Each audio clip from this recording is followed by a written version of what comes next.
Hi everyone, my name is Sunil. I'm your English trainer, and you will be elated to know that today I have brought three fundamental ways to improve your English where you don't need to pay a single penny. Yes, you have heard it right. I know how excited it sounds, the same excitement I have to share this with you. Without taking too much time of yours, I'm going to spill the beans. The first consequential thing is that you should work on verbs. Yes, you got me right. You need to work on verbs. Why I'm saying that you should focus on verb, there is a reason behind that. The first reason is that verbs are always very easy to memorize. The second thing is that all the verbs are used in tenses. They are used in modals. They are also used in active and passive voice. They are also used in narration, which we understand by direct or indirect speech, and they are also used in other concepts. The first concept is that if any verb is used with ing, it doesn't mean it will always be used as a verb. It can also be used as an adjective, or it can be used as a gerund. For example, playing at night is not good. So here it is not playing a role of a verb. Here it is used as a noun, which is called a gerund form. The second one is it is a broken chair. I should have written it is a broken chair. So the broken is the third form of the verb. The first form is break, but it is not used as a verb here. It is again used as an adjective. So this is what I'm trying to tell you, that verb forms have different roles to play, and most of the verbs are categorized in two forms. The first one is irregular verbs and the second one is regular verbs. And you are usually bewildered that where to use ed and where the verb forms are similar. Sometimes three forms are similar, sometimes two forms are similar, and sometimes they are not similar. They are opposite of each other. So let's dispel this confusion. If you know that we use ed forms, so these verbs are known as regular verbs, means they always take ed with their second or with their third form. But I want you to give all your attention to this. If you master irregular verbs, it means if you learn all irregular verbs, your job is going to be very easy, and you will be able to track where to use ed and where not to use it. So there are some irregular verbs that I have written for you, like put. This is what I said, that put.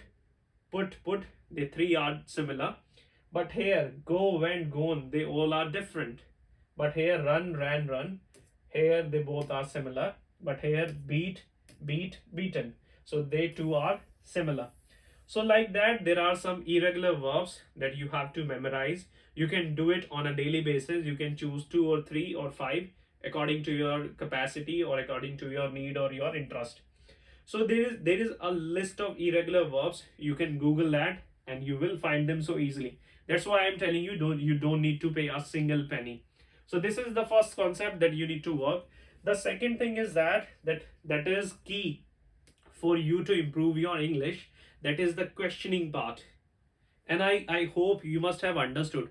Whenever you try to hold a conversation with anyone, whether you do it with strangers, with your acquaintances, or with your family members, that point of time, either you start the conversation or the other person asks some questions.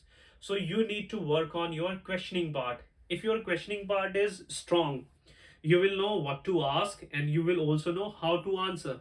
Sometimes when you have a word with anyone, that person keeps on asking, but when it is your turn, you really want to ask, but sometimes you do not know what to ask. So that's why WH family or WH questions are very important, or questioning is very important. Questions are asked in two ways: open questions and closed questions.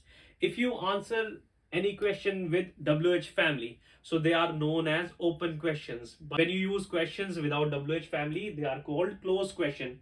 Here you will only answer in yes or no, but with WH family you have to answer in detail. For example, I have written some questions. When do you wake up? So it means I need the detail. What time you wake up? The second one is how did you come here? Again, I need some details. Means how do you come here? Do you come here on foot, by walk, or do you come here by buses? This is the thing. The second one is, as I said, without WH family. Here you will be answering in yes or no. If I ask you, do you wake up early? Either you will say yes I do or no I don't. This is the first. And the second one is, are you enjoying this class? And you can tell me this in the comment box. Yes, I am. Or did you come here yesterday? So if you came, so you can say yes, I did. Or if not, so no, I did not come. So now the question is that how you will practice, because this is very important to practice. Again, Google will help you. There are countless questions on Google, or you can Google countless questions. Some questions you can Google by typing questions related to job, questions for beginners, questions for learning English, questions for improving English, and so on. That's how you can practice, and there are so many ways to improve questioning part. Now, the last but not the least, how you can improve your English. The third part is writing skills. You have to work on your writing skills. Why am I accentuating on writing part? When you go for writing, it has its merits. The first merit is that whenever you go for writing, you always think out of the box, and I feel that it makes you an innovative thinker. That's why it is very important to write something.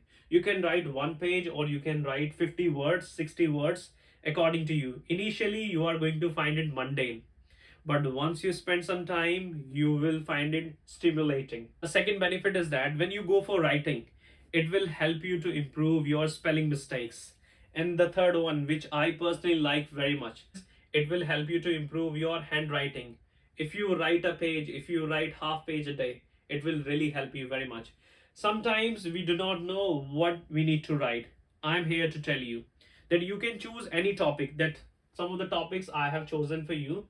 You can write about your daily routine. You can write about the saddest day of your life. Here you can work on your past. How did you celebrate New Year? Here again you are going to work on your past. What is your favorite movie and why? You can write about it. There are innumerable topics that you can write about. What you need to do is you need to give one topic to yourself, and that's how you can improve. I hope you really liked any of these tricks. If you have liked, so please subscribe to this channel. If you are also new to this channel, please subscribe to this channel and share this video with your friends. And I hope to see you in the next video. Till then, enjoy your time. Thank you.